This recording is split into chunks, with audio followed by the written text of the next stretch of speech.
My name is Stella Ingram. I'm 22 years old. Don't clap. I paid for that degree, not her, my father screamed from the bleachers, in front of 2,000 people, the moment I finished my valedictorian speech at Millbrook State University. I want you to hold that image. A man in a navy blazer, standing in a sea of sitting families, his voice cracking off the gymnasium walls, while his own daughter stood at the podium with shaking hands and a gold honor cord she'd bought herself. 2,000 people went silent. My pulse hammered so hard I could feel it in my teeth. But here's what my father didn't know. I'd worked 3 jobs for 4 years. I'd paid every cent of what he claimed was his. And the dean, sitting 6 feet from me on that stage, already had a file on her desk with his signature on 8 checks he was never supposed to cash. He thought he was taking credit. He was actually confessing. Before I go on, please take a moment to like and subscribe, but only if you genuinely connect with this story. Drop a comment and tell me where you're listening from and what time it is where you are. Now, let me take you back 6 years. To the fall I was 16, the last week I still had my mother. My mother, Margaret Ingram, was a high school biology teacher who could make cellular mitosis sound like a love story. She's the reason I fell for science. Every evening after dinner, she'd sit with me at our small kitchen table, the one with the wobbly leg she kept promising to fix, and we'd go through my homework together. Our refrigerator was wallpapered with my report cards, my science fair ribbons, my honor roll certificates. She taped every single one up herself. Our house was nothing fancy. A 3-bedroom on a quiet street in the suburbs of Dayton, Ohio, with a kitchen that always smelled like chicken broth and a backyard that needed mowing. But my mother made it feel like the safest place in the world. My father, Gerald, was a different presence. He worked as an insurance adjuster. Decent salary, steady hours. And he considered himself the provider, the man of the house. He never came to parent-teacher conferences. "That's women's work," he'd say, and my mother would press her lips together and go alone. He controlled the family finances down to the grocery budget. My mother had a small checking account of her own, her independence money, she called it, a quiet rebellion she never talked about at dinner. In the fall of my junior year, my mother was diagnosed with stage 4 lung cancer. She'd never smoked a day in her life. The universe doesn't care about fairness. She lasted 11 weeks after the diagnosis. In those final weeks, while I sat beside her hospital bed doing calculus homework so she could watch, she loved watching me work. She said something I didn't understand until years later. "You'll go to college, sweetheart. I've already taken care of it." I thought she meant spiritually. I thought she was giving me permission to dream. She had an old laptop, a battered Dell with a cracked hinge, that I packed into a box after the funeral and couldn't bring myself to open for years. That laptop would change everything. But I didn't know that yet. My mother died on a Tuesday. The kitchen went quiet after that. The week after the funeral, my father moved fast. He closed my mother's personal checking account, her independence money, and rolled everything into his own. He gathered her mail, her documents, her files into a single box he kept in his office closet. "I'll handle the paperwork from now on," he said, standing in the hallway with a stack of envelopes. "All the mail comes through me first. I don't want you worrying about bills." I was 16. My grandparents on both sides were gone. I had no siblings, no aunts or uncles nearby. Just one great aunt, Helen, who lived 3 states away and sent birthday cards with $10 bills. Gerald Ingram was the only family I had left. When your world shrinks to one person, you don't question the terms. He restructured the house the way he restructured claims at work, efficiently, without consulting anyone. The dining table went from 3 chairs to 2. He sat at the head. I cleared the plates. My mother's reading chair moved to the garage. Her coat disappeared from the hook by the door. "A girl your age should know how to run a household," he told me one evening while I scrubbed a pot. "Your mother did it. Now it's your turn." I cooked dinner every night. I cleaned the bathrooms on Saturdays. I ironed his shirts on Sundays. I told myself this was grief, his way of coping. I told myself he'd soften. He didn't. And somewhere in that period, in those months when I was too deep in mourning to pay attention to anything but survival, letters started arriving from colleges and scholarship foundations. Letters addressed to me. My father collected the mail every afternoon at 4:15. I never saw a single one. Senior year, I applied to Millbrook State University. A solid public research school about 4 hours from home. I wrote my application essays at the kitchen table after dishes, the same spot my mother used to sit with me. I got in. When the acceptance email came to my school address, I printed it out and brought it home like a trophy. My father read it at the table, chewing his dinner, and set it down next to his plate. "All right," he said. "I'll allow it." Allow it. Like college was a favor, not my future. Then came the conditions. He sat me down that weekend with a legal pad.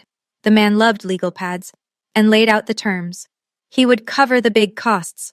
In return, I'd contribute $800 a month from a job. Your share, he called it. I'm not raising someone who thinks the world owes her something. $800 a month felt enormous, but I nodded. He was paying the rest, after all. That's what he told me. That's what I believed. What I didn't know, what I wouldn't know for 3 more years, was that there was no rest. There was no tuition bill with Gerald Ingram's name on it. A full-ride scholarship had already covered every cent. He told our relatives a different story. At a family barbecue that summer, I overheard him holding court by the grill, beer in hand. Nobody handed me anything. I'm paying for that girl's future out of my own pocket. That's what a real father does. Everyone nodded. Someone clapped him on the back. That fall, he drove me to campus in his new Ford F-150, bought that spring with cash. End-of-year bonus, he'd said. I didn't think to question it. I should have. Freshman year, I became 3 people. Mornings, I was a chemistry tutor at the campus learning center. $15 an hour, mostly freshmen who couldn't balance equations. Afternoons between classes, I worked the circulation desk at the university library. A federal work-study position that paid minimum wage but let me study during slow shifts. Weekends, I pulled catering shifts for a company called Silverleaf Events. White shirt, black slacks, sore feet, carrying trays of crab cakes for people wearing shoes that cost more than my monthly rent. 18 credit hours, 3 jobs, 4 to 5 hours of sleep on a good night. My sneakers wore through at the soles by October. I taped them with duct tape and kept going because there was no alternative. My GPA at the end of the first semester, 3.97. By spring, 3.95. I made the dean's list both terms. Every month on the first, I transferred $800 to my father's account. He never thanked me. He never asked how I was doing. Our Sunday phone calls followed the same script. Did you send it? Yes? Good. Click. Once. Just once. I called to tell him I'd made the dean's list. There was a pause on the line and then, "It's just a list, Stella. Call me when you have a real job." I hung up and stared at the wall of my dorm room for a long time.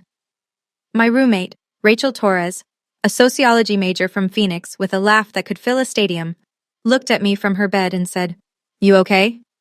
"Fine," I said. I wasn't fine.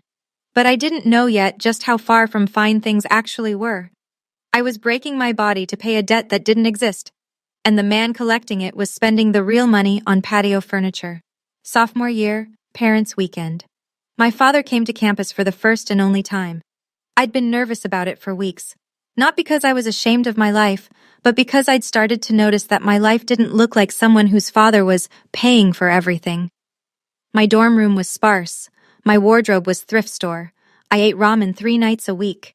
But I'd arranged a campus tour, reserved a table at the dining hall, even ironed a blouse I'd found at Goodwill so I'd look put together. Gerald arrived in his F-150 wearing a Ralph Lauren polo, aviator sunglasses, and the confidence of a man who believed his own mythology. I introduced him to Professor Diana Colton, my academic advisor, a sharp, patient woman in her mid-40s who'd taken an interest in my research. "So you're the one filling her head with lab work," my father said, shaking her hand too firmly. Professor Colton smiled politely. "Stella is one of the strongest students in the department." Gerald laughed, the kind of laugh that isn't really a laugh. "You think a science degree is going to help her? I keep telling her, find a good man, settle down, but she wants to play scientist." He leaned in, like he was sharing a confidence. "On my dime." The silence lasted about 2 seconds, but I felt every millisecond. Professor Colton's eyes flickered to me. I looked at the floor. Later, walking me back to my dorm, she asked quietly, Is your father always like that?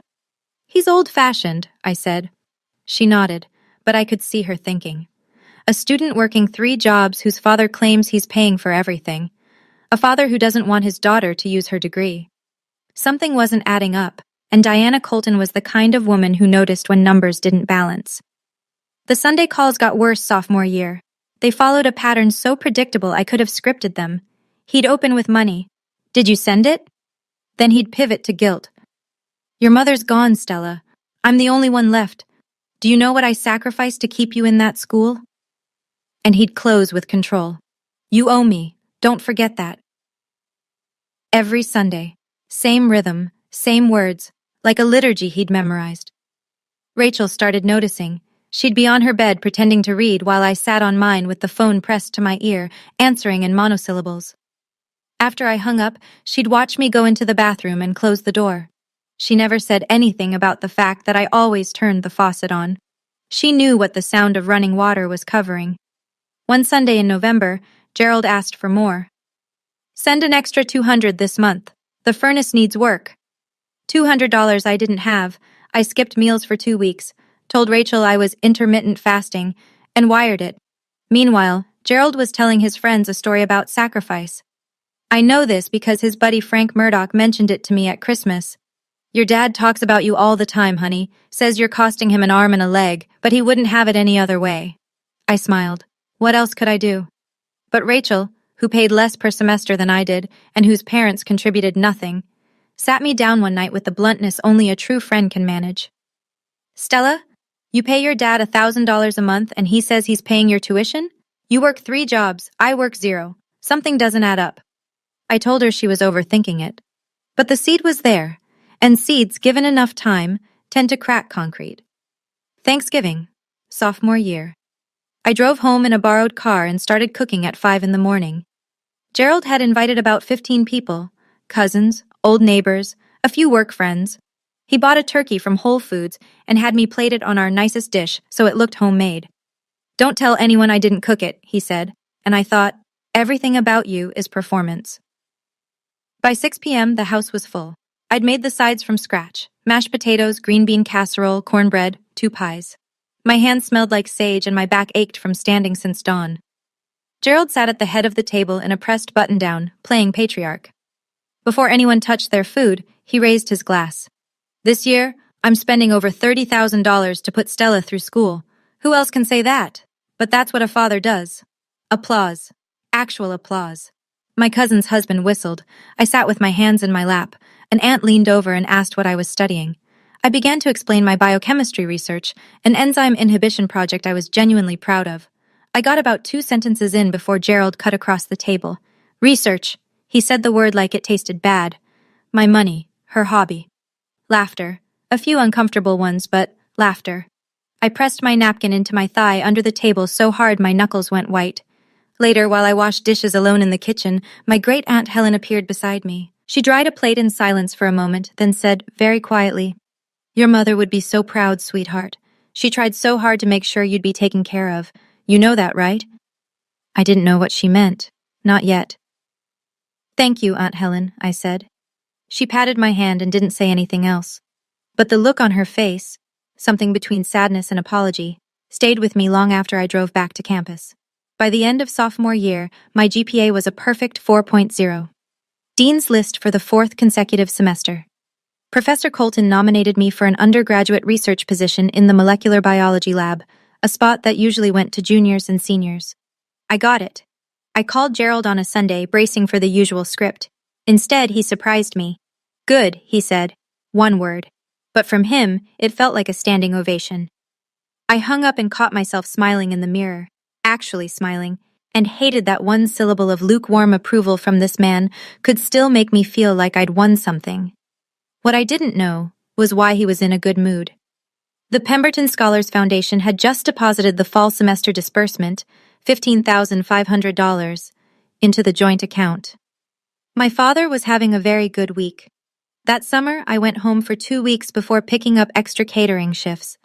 The first thing I noticed, a new patio set in the backyard. Wrought iron, glass-top table, 6 chairs, the kind of set you see in home magazines. When did you get this? I asked. Treat myself once in a while, he said. Lord knows I deserve it. I spent that summer eating instant noodles in my dorm and picking up double shifts. Gerald sat on his new patio and drank iced tea. The second thing I noticed, and this one actually hurt, my bedroom was gone. He'd turned it into a den. Flat-screen TV mounted on the wall where my bookshelf used to be, a leather recliner where my bed had been. My things, books, photos, the box of my mother's belongings, were stacked in the garage. You have a room at school, he said when I stood in the doorway. You don't need to. I slept on the couch that night, and I didn't come home again for a very long time. Junior year changed everything, and it started with a broken hinge. When Gerald had cleared out my bedroom, he'd moved my mother's old Dell laptop into a box in the garage along with everything else.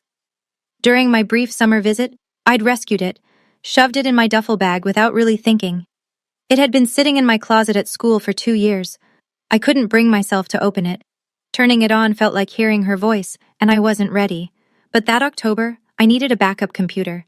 My own laptop had crashed during midterms, and I couldn't afford a replacement. So I carried the Dell to the campus IT help desk and asked if they could get it running. 3 days later, the tech called me. Got the hard drive recovered. Everything's on there. I took it back to my dorm room, waited until Rachel left for class, sat on my bed with the laptop open on my knees and my mother's desktop staring back at me. Her wallpaper was a photo of the two of us at the state fair, age 12, cotton candy on my chin. I opened her email. Most of it was ordinary. Newsletters, school correspondence, a thread with Aunt Helen about a recipe. But in the drafts folder, I found it. An email to the Pemberton Scholars Foundation, dated March 14th, 3 months before she died. Attached, a completed application for the Pemberton Scholars Award, a full-ride merit scholarship worth $31,000 per year. The application was for me. Below the draft in her sent folder, a confirmation reply from the foundation. Dear Mrs. Ingram, we have received your application on behalf of Stella M. Ingram. You will be notified of our decision by August 1st. My mother was dying, and she spent her last weeks filling out scholarship applications from a hospital bed. I read it 4 times. My hands wouldn't stop shaking. She said she'd taken care of it. She meant it literally. But if I'd been awarded this scholarship, where was the money? The next morning, I walked into the financial aid office at 8 a.m. sharp and sat across from a counselor named Linda. My voice was steady, but my hands were gripping the strap of my bag so hard my fingers ached. I have a question, I said. Has any scholarship ever been awarded in my name? Linda typed, clicked, scrolled. Then she looked up with an expression I couldn't read. Yes, the Pemberton Scholars Award. Full-ride merit scholarship. $31,000 per academic year, currently in its 3rd year of disbursement. The room tilted. Disbursement, I repeated. To whom? To the student account linked to your file. The account is in your name, Stella M. Ingram, with an authorized co-signer. She read the name from the screen. Gerald R. Ingram. I don't remember what my face did, but Linda leaned forward. Miss Ingram? Are you all right? I wasn't all right. I was doing math. 4 semesters at $15,500 each, plus 2 more already processed. 6 disbursements so far, totaling over $90,000, deposited into an account my father had opened when I was 17. An account I'd never seen a statement for. An account he told me was for emergencies. Has any of that money been applied to my tuition? I asked. Linda checked. Your tuition has been paid in full each semester by the scholarship disbursement. So the tuition is covered. 100%, plus a stipend for books and living expenses. I sat back. 3 jobs, $800 a month sent to my father. The meals I'd skipped, the shoes I'd taped together, all of it, for a bill that didn't exist.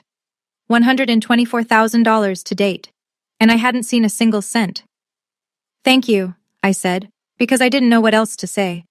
I walked out of that office and sat on a bench outside the administration building for 45 minutes, watching students walk past with their backpacks and their coffee cups, and I felt the entire architecture of my life rearrange itself. Sunday came. The phone rang at its usual time. Month's almost over, Gerald said. Send it early. I need new tires. I was sitting on my bed. Rachel was in the library. The dorm room felt enormous and suffocating at the same time. Okay, I said. My voice cracked on the second syllable, barely, a hairline fracture, and I held my breath waiting to see if he'd notice. He didn't. He never listened closely enough to notice. And Stella? Don't be late. I shouldn't have to remind you every month. I won't be late. Good. He hung up. I set the phone face down on my mattress and walked to the bathroom. I turned on the shower, the old trick, the one Rachel pretended not to know about, and I sat on the tile floor and let 6 years of obedience crack open. I cried until my ribs hurt. Not because I was sad, because I was furious. Because every hour I'd spent shelving library books at $7.25 an hour, every Saturday night carrying champagne flutes for strangers in ballrooms, every calculus problem I'd solved at 2 a.m. between shifts, all of it had been built on a lie. He hadn't paid a single dollar toward my education. My dying mother had secured my future from a hospital bed, and my father had stolen it and called it his own. When Rachel came home, she found me on my bed, dry-eyed, with a legal pad in my lap. "You okay?" she asked. "No," I said. For the first time, I told the truth when someone asked me that question. I sent him the $800 that month. It was the last $800 he would ever get from me, but I didn't confront him. Not yet. A confrontation without proof is just a fight, and fights with Gerald Ingram were designed to be lost. I needed evidence. I needed someone with authority. I needed the dean. I went to Professor Colton first. I sat in her office, bookshelves floor to ceiling, a framed periodic table behind her desk, the faint smell of black coffee, and told her everything. The scholarship, the joint account, the $800 a month, the 3 jobs, all of it. She listened without interrupting. When I finished, she took off her glasses, set them on a stack of papers, and said, "I've been wondering about this since Parents' Weekend." "You have?" "A student working 3 jobs whose father claims he's paying full tuition. I ran the numbers in my head after I met him. They didn't fit." She put her glasses back on. "Stella, what you're describing is scholarship fraud. This isn't a family disagreement. You need to talk to the dean." 2 days later, I was sitting across from Dean Patricia Hartwell in her office on the 4th floor of the administration building. She was a tall woman in her late 50s with silver-streaked hair and the kind of calm authority that made you feel like the building itself was listening. I told her what I'd found. She asked the financial aid office to pull Gerald's full disbursement history. Within a week, they had it. 8 checks, 1 per semester, each signed by Gerald R. Ingram, each deposited into the joint account. Not a single dollar had been redirected to me or applied beyond the automatic tuition payment. The stipend for books and living expenses, thousands of dollars per semester meant to support me, went straight into his pocket. Dean Hartwell closed the folder and looked at me. "Miss Ingram, I want you to understand, what you're describing isn't a family disagreement. It's theft." She told me the university would open a formal internal investigation. She told me to keep everything confidential. "If your father learns he's under review, he may destroy evidence or move funds. We need to be thorough." I nodded. I could be thorough. I'd been surviving on thoroughness for years. The last year of college was the hardest thing I've ever done, not academically, but emotionally. I knew the truth now. Every Sunday phone call, every guilt trip, every "you owe me" landed differently when you knew the man saying it had stolen $124,000 from his dead wife's last wish. But I had to play the part. Dean Hartwell's instructions were clear. Act normal. Don't tip him off. So I sent the money. I answered the calls. I said, "Yes, Dad," when every cell in my body wanted to scream the truth across the phone line. Gerald, meanwhile, was tightening the screws. He started demanding I come home once a month. To check in, he said, which meant to check up. He still had access to my original bank account, and he'd review my transactions like an auditor. "What's this $40 at Target? What do you need books for? Doesn't the school have a library?" He also started planning my post-graduation life, without asking me. "You'll move back home after you finish," he said during one of his Sunday calls. "Get a job nearby, secretary, receptionist, something sensible. I didn't pay for you to run off and play scientist in some other city." He actually emailed me a list. Receptionist, dental hygienist, administrative assistant, insurance clerk, not a single research position, not one. Behind the scenes, I made my own moves. I opened a new bank account at a different institution, one Gerald didn't know about. I started routing my paychecks there. I contacted the university's legal services office and began the process of removing Gerald as authorized signer on my student account. One afternoon, Gerald called the financial aid office directly, asking about my daughter's tuition status. The staff, briefed by Dean Hartwell, gave him a vague, cheerful runaround. He hung up satisfied. He had no idea the walls were closing in. In April of my senior year, the provost's office sent me a letter. I'd been named class valedictorian, highest GPA in the graduating class, 4.0 cumulative summa cum laude with departmental honors in biochemistry. I held that letter in my hands and felt two things collide. Pride so fierce it burned, and terror so deep it made my knees soft. Because being valedictorian meant giving a speech, in front of everyone, in front of him. Gerald's reaction was immediate and predictable. He called within hours of hearing, I still don't know who told him, and his voice had the oily warmth he only used when he wanted something. You're giving a speech? Good. You'll thank me, in front of the whole crowd. Make sure you say my name clearly. Gerald Ingram. I want everyone to hear who made this possible. Of course, Dad. That night, I sat at my desk and wrote 2 speeches. The first was the fake, a polished, grateful ode to fatherly sacrifice, full of phrases like, I couldn't have done this without my father's unwavering support. I emailed it to Gerald. He read it, approved it, and replied with a single line, Finally, about time you showed some respect. The second was real. I'm not going to tell you what was in it yet, but I will tell you this. It didn't contain my father's name, not once. I printed both versions. The fake went into an envelope labeled, Speech, Approved. The real one went into the inside pocket of my graduation gown, folded twice, pressed flat against my heart.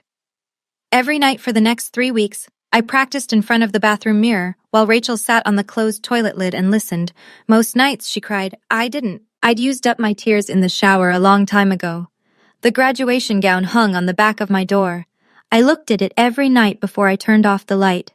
That black fabric, that gold honor cord. And I thought, this is mine. All of it. Every thread. 3 weeks before commencement, Dean Hartwell called me to her office. The folder on her desk was thick, maybe 40 pages. She opened it and turned it so I could see. 8 disbursement records, each with Gerald's signature. Bank routing confirmations. A spreadsheet showing every deposit, every date, every amount. $124,000 across 4 years, methodically collected by a man who told everyone, including his own daughter, that he was the one making sacrifices. The investigation is complete, Dean Hartwell said.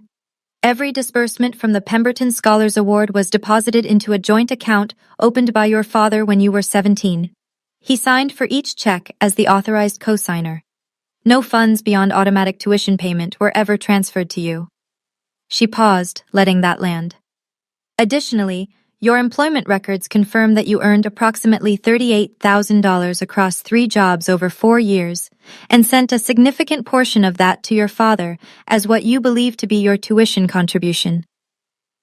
$38,000, earned at $15 an hour, at minimum wage, at weekend catering rates, every cent of it sent to a man who was already sitting on a full-ride scholarship. The university has referred this matter to the county district attorney's office, Dean Hartwell continued. Formal action will begin after commencement. We didn't want anything to interfere with your graduation day. Campus security will also be briefed about your father, in case he causes a disruption. Then she pulled something from the bottom of the folder.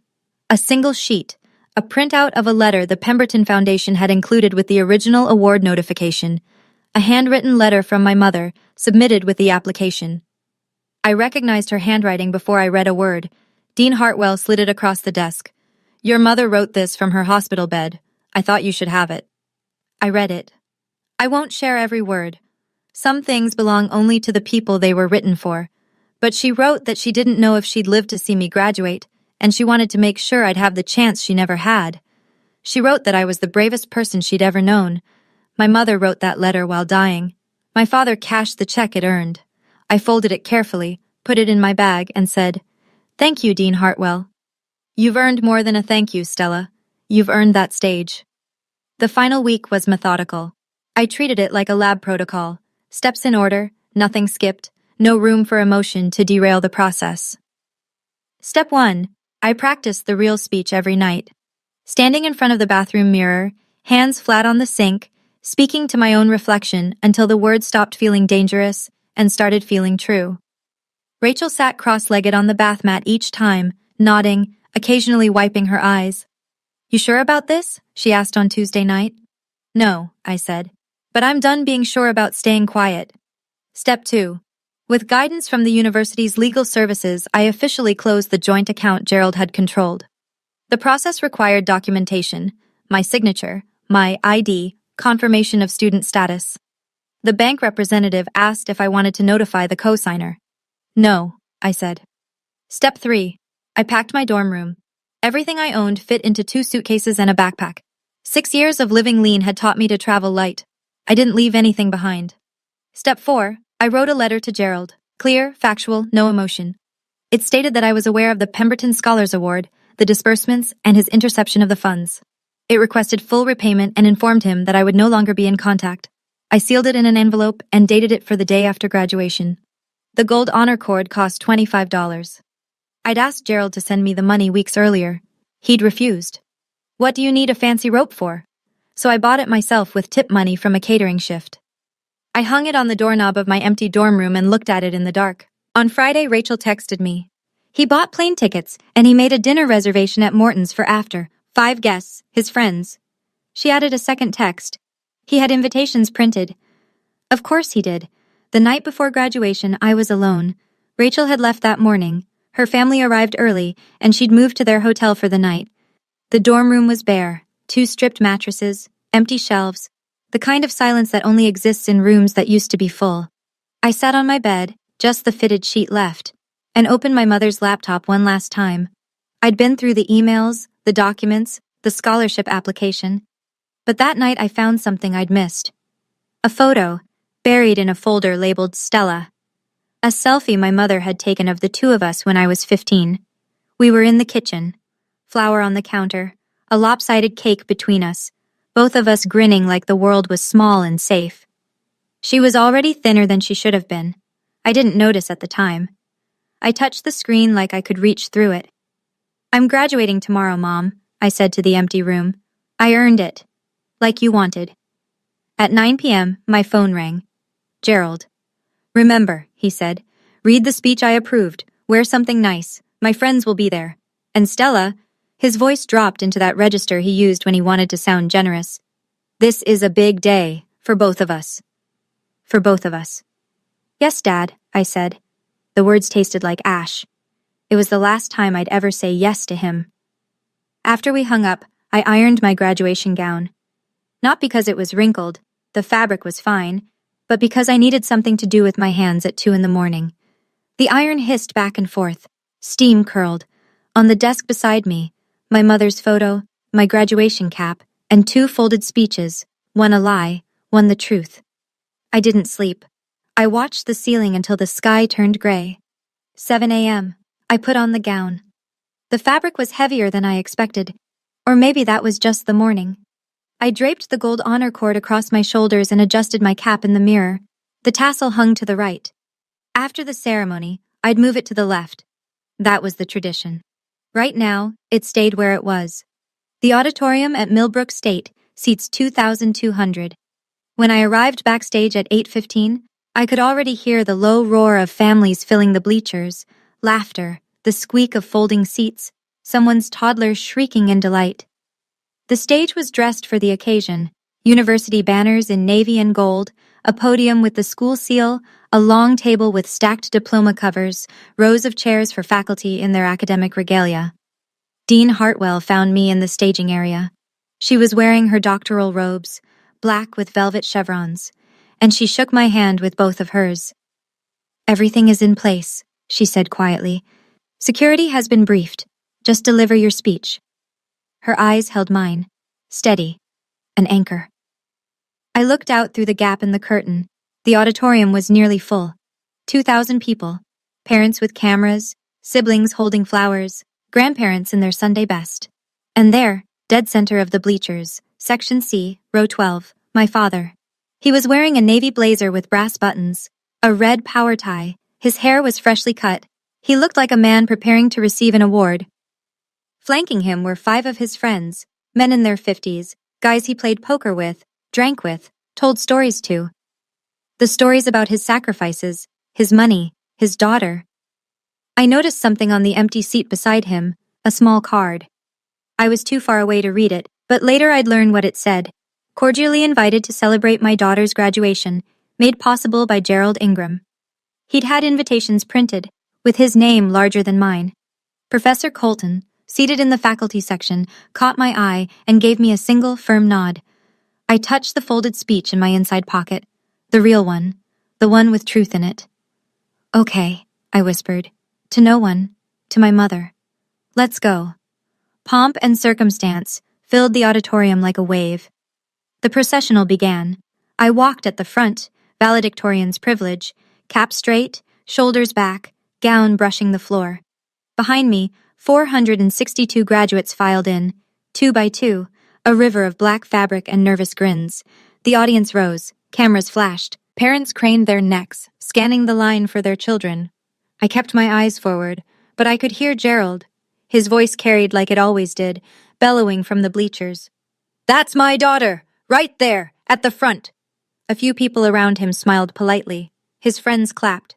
I climbed the stage steps and took my seat, the designated chair to the right of the podium, separated from the faculty row by a small table with a water pitcher and a glass. The stage felt enormous. Below me, 2,000 faces. Behind me, a banner. Millbrook State University, commencement ceremony, class of 2025. The provost made opening remarks. A trustee read a citation. The university choir sang. I heard none of it. My pulse was a drumline. The folded speech in my pocket felt like it weighed 10 pounds.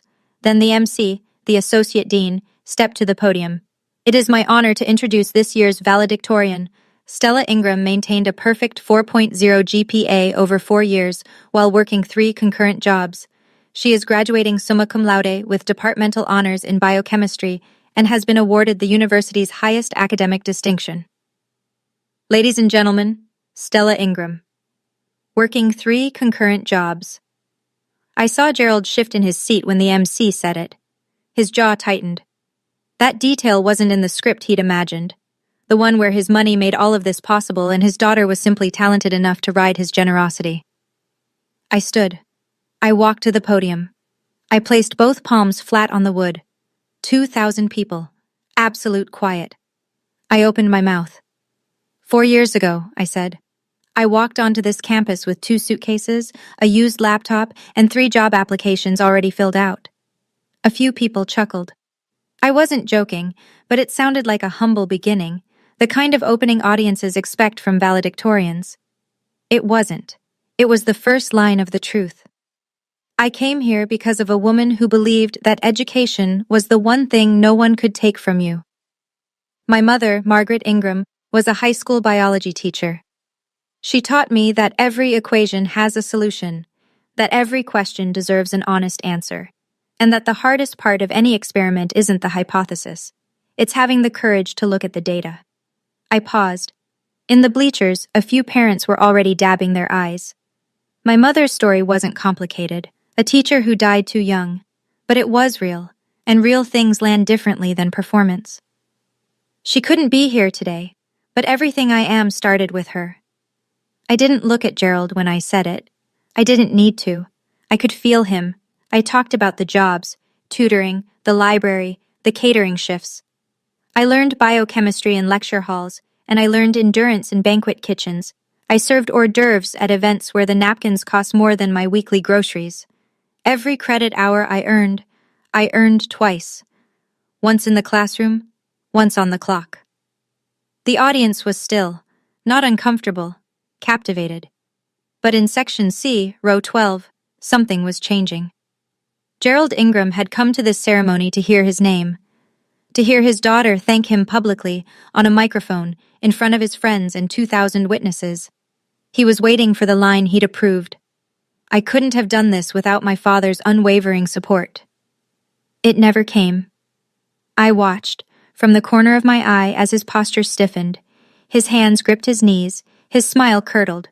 The friends beside him exchanged glances. Something was about to break. It happened between sentences.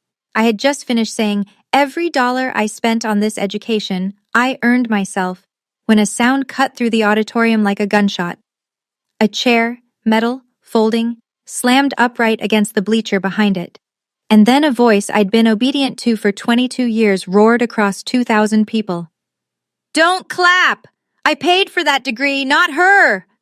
Gerald was standing, blazer unbuttoned, face crimson, veins visible in his neck even from the stage. He jabbed a finger toward me like he was scolding a child in a grocery store. Except the grocery store had 2,000 witnesses and a sound system. "She wouldn't have lasted one semester without my money," he shouted. "Everything she has, I gave her. That gown, that cord, that podium, I paid for all of it." The auditorium went silent so fast, it felt like the air had been sucked out. Someone dropped a program. A baby started crying 3 sections over. 2,000 heads turned toward Section C, Row 12, toward a man in a navy blazer who had just detonated his own reputation and didn't know it yet. His 5 friends sat frozen. One of them, I'd learn later it was Frank Murdoch, slowly covered his face with his hand. I stood at the podium. The microphone was still on. I could hear my own breathing through the speakers, amplified, and I knew the audience could hear it too. My hands were trembling. I gripped the edges of the podium to stop them. My heart was slamming so hard I thought I might pass out. But I didn't cry. I looked down at the wood grain beneath my fingers. I looked at Dean Hartwell, seated to my left on the stage. She met my eyes and gave one nod, small, nearly imperceptible, but I saw it. I felt it. And I smiled. Not a wide smile, not a victorious one, the quiet kind. The kind that comes after you've been waiting for something to finally be over so the truth can start. I stepped back to the microphone. 7 words. I'd rehearsed them in the bathroom mirror for 3 weeks. I'd said them so many times they'd lost their shape and become pure sound, and then I'd said them more until they became something harder. Not just words, but a line drawn in the ground. I leaned into the microphone. My voice didn't shake. I paid for every cent myself. Silence. 3 full seconds of it. The kind of silence where you can hear the ventilation system humming. Then a murmur. Low at first, rippling through the audience like a stone dropped in water. Heads turning, eyebrows rising. People leaning toward each other. What did she say? Did you hear that? I kept going, steady, like reading data aloud in a lab. 3 jobs, 4 years, every tuition payment, every textbook, every meal. The financial records are on file with the dean's office. I turned slightly, not fully toward Gerald, but enough. And the Pemberton Scholars Award, the full-ride merit scholarship my mother applied for before she died, the one that covered my entire education? My voice stayed level. Those funds were intercepted and cashed by someone else. The disbursement records, with signatures, are also on file. I didn't say his name. I didn't need to. Every person in that auditorium knew who I was looking at. Gerald stood in the bleachers, mouth open, no sound coming out. The crimson drained from his face and left it gray. He looked like a man who had just heard a door lock behind him. The murmurs became a wave. I could hear fragments. Did she say stolen? The scholarship? Oh my God! In the far corner of the bleachers, my great-aunt Helen pressed both hands over her mouth and began to cry. Professor Colton, in the faculty section, didn't move. She just closed her eyes for a long moment, the way you do when something you suspected turns out to be true, and the confirmation hurts anyway. I stepped back from the microphone. You didn't pay for my degree, Dad. Quiet, clear, final. You stole from it. Dean Hartwell stood. She didn't rush. She didn't make a spectacle of it. She rose from her chair with the unhurried gravity of someone who had prepared for this moment and placed herself at the second microphone on the stage, the one reserved for administrative remarks. If I may, she said. Her voice was calm, authoritative, the kind of voice that fills a room without raising itself. 2,000 people turned back toward the stage. I can confirm that the university has completed an internal investigation into the disbursement of a merit-based scholarship awarded to Miss Ingram. The Pemberton Scholars Award, a full-ride scholarship valued at $124,000, was applied to Miss Ingram's tuition account each semester as intended. However, the accompanying stipend funds were deposited into a joint account with an authorized cosigner who was not the student. She paused. That matter has been referred to the appropriate authorities. She didn't say Gerald's name. She didn't need to. The entire auditorium knew who was standing in Section C, Row 12, because every head had already turned. 2 campus security officers. I noticed them only now, though they must have been positioned near the aisle before the ceremony began, were already moving. They walked calmly up the bleacher steps toward Gerald, one on each side. "Sir," the first officer said, loud enough for the nearby rows to hear, "please come with us." Gerald's face cycled through 3 expressions in 2 seconds. Confusion, then rage, then something I'd never seen on him before, fear. "This is my daughter's graduation," he sputtered. "You can't. I have a right to be here. Sir, you're being asked to leave the venue." They flanked him, polite but immovable. Gerald looked around for his friends, the 5 men he'd invited to witness his triumph. Not one of them stood. Not one of them looked at him. Frank Murdoch sat with his elbows on his knees, staring at the floor. Gerald was escorted down the bleacher steps, past rows of silent families, past mothers clutching their programs, past fathers who held their children a little tighter as he passed. The metal doors at the back of the auditorium opened and then closed, and the sound echoed through the silence like a period at the end of a sentence. On the empty seat in Section C, Row 12, a small printed card lay face up, made possible by Gerald Ingram. No one picked it up. The auditorium was still. Dean Hartwell stepped back from the microphone and nodded to me, a gesture that said, "This is still your stage." I returned to the podium. My hands were no longer shaking. Something had released in my chest, a knot I'd been carrying so long I'd forgotten it was there. "I'd like to finish," I said. 2,000 people gave me their silence. It felt different from the silence before, warmer, like the room was holding its breath not from shock, but from care. I reached into the inside pocket of my graduation gown and pulled out a single sheet of paper, the printout of my mother's letter to the Pemberton Foundation. I'd carried it against my heart through the processional, through the speech, through everything. When my mother applied for the scholarship that paid for my education, she was in the hospital. She had stage 4 lung cancer. She had weeks left. My voice caught, just barely, and I let it. She wrote a letter to the selection committee. I'd like to share part of it. I looked down at her handwriting, photocopied but still unmistakably hers, the slight forward lean of her cursive, the way she crossed her T's with long, confident strokes. She wrote, "I don't know if I'll be alive when my daughter starts college, but I know she'll get there. I'm asking you to make sure she has the chance I won't be there to give her." Something broke open in that auditorium. I could hear it, a wave of emotion that moved through 2,000 people at once. Faculty members removed their glasses. Strangers reached for each other's hands.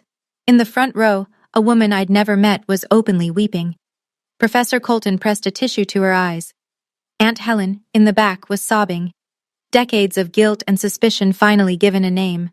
I folded the letter. "She couldn't walk me to campus," I said, "so she paved the road instead." The standing ovation began in the faculty section and rolled outward like a tide. 2,000 people rose. The sound was enormous. Not just applause, but something louder than applause. Recognition, witness. I stood at the podium and let it wash over me, and for the first time in 6 years, I didn't feel like I was carrying anything alone. After the ceremony, after the diplomas were conferred, the tassels moved, the caps thrown, I walked into the reception area with my gown unzipped and my honor cord still around my neck. Classmates hugged me. Strangers shook my hand. A woman with tears still on her face said, "Your mother raised a warrior," and I held it together just barely. Then a man I didn't immediately recognize appeared at my elbow. He was in his late 50s, heavy-set, with thinning gray hair and the ruddy complexion of someone who spent weekends on a boat. He was wearing a sport coat that didn't quite fit, the sleeves too short, the buttons straining. One of Gerald's 5 guests. "Miss Ingram? I'm Frank Murdoch. I was a friend of your father's." "I know who you are, Mr. Murdoch." He couldn't look me in the eye. His gaze kept drifting to the floor, to the wall, anywhere. "I want you to know, I've had doubts for a while. Your dad always talked about how much he was sacrificing, how expensive you were, but last year he bought a fishing boat, cash, and I thought, where's that money coming from? An insurance adjuster?" He shook his head. "I didn't ask. I should have." He reached into his jacket and pulled out one of Gerald's custom invitations, the little card with "Made Possible by Gerald Ingram" in embossed lettering. He held it between two fingers, then tore it slowly in half and dropped the pieces into the nearest trash can. "I believed him for 20 years, Frank said. "That's on me." He offered his hand. I shook it. His grip was uncertain, almost apologetic. "He told us, you know. After you graduated, his plan was to have you manage a laundromat he was looking at buying." Frank's mouth twisted. A laundromat? For a girl who just graduated valedictorian in biochemistry. He walked away. No drama, no redemption arc, just a man who admitted he'd looked the other way and couldn't do it anymore. I watched him cross the parking lot alone. None of Gerald's other friends came to speak to me, but none of them went looking for Gerald either. 2 weeks after graduation, the machinery started turning. The county district attorney's office opened a formal case against Gerald Ingram. The charges: theft by deception, $124,000 in scholarship funds fraudulently intercepted over 4 years, and theft of services for the approximately $38,000 I'd earned and sent him under false pretenses. If he'd used the U.S. Postal Service to receive any of the disbursement checks, mail fraud charges were also on the table. My father's Sunday phone calls about sacrifice and duty had built a paper trail that now led to a prosecutor's desk. Millbrook State University issued a formal statement confirming that I had been the victim of scholarship diversion and that the matter had been referred to law enforcement. The university's emergency student fund reimbursed me $38,000, my 4 years of earnings, pending recovery from Gerald. It wasn't a gift. It was restitution through the institution, and they'd recoup it when the legal process concluded. The Pemberton Scholars Foundation responded with an announcement that they would implement direct-to-student disbursement protocols for all future awards. No more co-signed accounts, no more intermediaries. My case became the reason. Gerald hired a defense attorney. The retainer alone was reportedly north of $15,000. His fishing boat, the cash purchase Frank Murdoch had found suspicious, was identified as a potential asset for seizure. The new patio furniture, the F-150, the flat screen in my old bedroom, all purchased during the years the scholarship checks were landing. I didn't follow every development. I didn't need to. The documents spoke for themselves, just as Dean Hartwell had promised. What I focused on instead was the offer letter sitting on my kitchen counter, a research associate position at a biotech lab in Research Triangle Park, North Carolina. Starting salary, $65,000. Benefits, a 401k. My name on published papers. I signed it the same day I signed the lease on my first apartment. A studio with a window that overlooked a parking lot, which doesn't sound like much, but it was mine. Every square foot of it was mine. The call came a month later.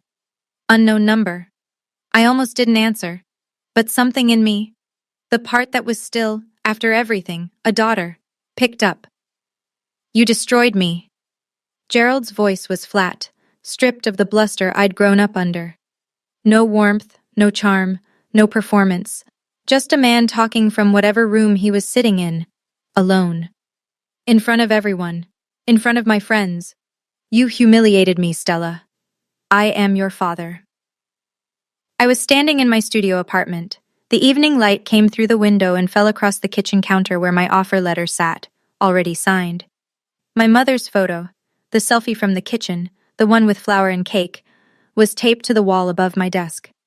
"You are my father," I said. "That's exactly why this hurts. Everything I did was for you. You stole $124,000 from a scholarship Mom applied for while she was dying. You took $38,000 I earned working 3 jobs. You told me I owed you. You told everyone you sacrificed for me. None of it was true. I raised you. You didn't pay for my education. The records prove it, and I'm done arguing about facts." There was a silence on the line, not the comfortable kind, not the kind that means understanding, the kind that means a wall has been hit. "You'll regret this," he said. "You'll come back." "No," I said. "I won't." I ended the call, set the phone on the counter, stared at it for a long time, this small rectangle that had carried 6 years of guilt trips and Sunday interrogations and demands. This tiny machine through which a man had controlled his daughter from 4 hours away. Then I blocked the number. I didn't cry. I'd done my crying. What I felt was something quieter and larger, like stepping out of a building you'd been locked inside for so long you forgot there was weather. I looked at my mother's photo on the wall. "I'm okay, Mom," I said. The apartment was quiet, the kind of quiet I got to choose. 6 months later, I am someone I recognize. I work at the biotech lab. I wear a white coat with my name embroidered on the pocket, Stella Ingram, Research Associate, Department of Molecular Biology. And every morning when I clip my ID badge to my lanyard, I think about a girl taping her sneakers together with duct tape so she could carry champagne flutes across a ballroom. That girl got me here. I owe her everything. My apartment has furniture now, not much, but mine. A desk from a secondhand store, a bookshelf I assembled myself, a small, succulent Rachel brought when she visited last month, still somehow alive despite my best efforts.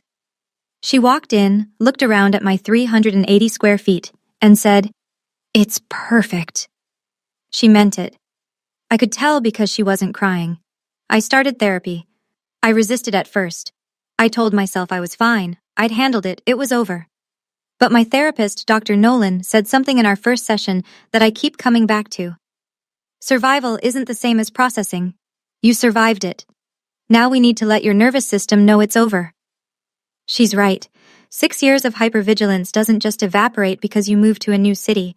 Aunt Helen calls every Sunday now. She apologized for not speaking up sooner. She'd suspected something for years but couldn't prove it and didn't want to overstep. I told her I understood. I did. Silence in the face of power is a survival strategy I know intimately. As for Gerald, last I heard, he was negotiating a plea deal with the DA. Probation, mandatory restitution, community service.